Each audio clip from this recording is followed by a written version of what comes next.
성격은 평생 동안 자신이 내리는 크고 작은 결정에 꾸준히 영향을 미칩니다.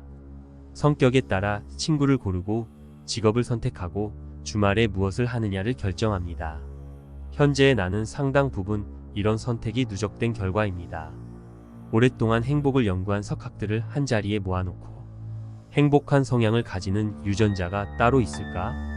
그 질문의 대답은 거의 비슷하다고 합니다. 유전, 더 구체적으로는 외향성.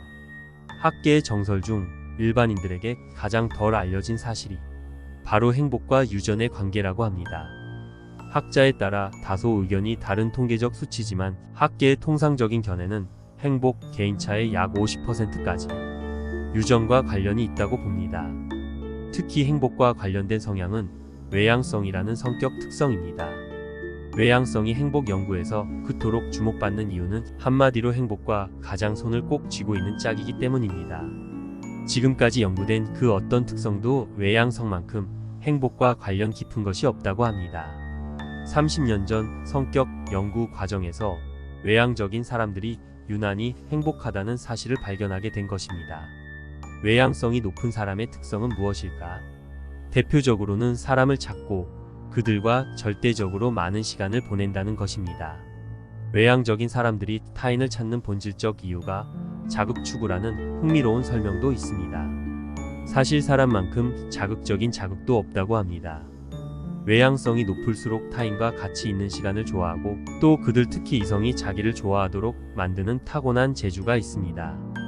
행복하기 위해 절대로 없어서는 안 되는 필요 조건이 무엇인지 알아보기 위해 극단적인 두 그룹 즉 행복값이 상위 10%에 속하는 사람들과 하위 10% 속하는 사람을 비교해 보았을 때 두 그룹 간의 차이는 두 가지 영역에만 나타났다고 합니다. 첫째, 성격입니다.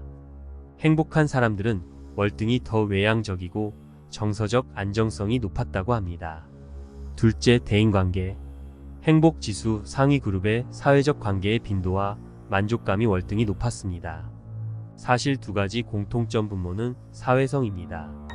그래서 행복을 보장하는 충분 조건은 없지만 없어서는 안 될 필요 조건이 사회적 관계라는 결론을 내립니다. 이렇게 보면 행복은 타인과 교류할 때 자동적으로 발생하는 일종의 부산물이라고 볼 수도 있습니다. 물론 그것은 내가 좋아하고 나를 좋아하는 사람을 만날 때입니다. 역으로 의무감이나 수단으로서 사람을 만나는 것은 가장 피곤한 일이 될 수 있죠.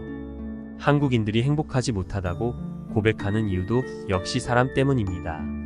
그러나 가장 빈곤한 인생은 곁에 사람이 없는 인생이라고 합니다. 그의 겨울은 유난히 춥고 배인 상처도 잘 아물지 않을 수 있습니다. 하지만 가장 큰 문제는 행복하기 어렵다는 점입니다. 외국 속담에 이런 속담이 있습니다. 사람이 없다면 천국조차 갈 곳이 못 된다. 이 말을 생각하면 무엇을 하며 어떤 모양의 인생을 살든 사람으로 가득한 인생은 이미 반쯤 천국이라는 뜻이라고 합니다.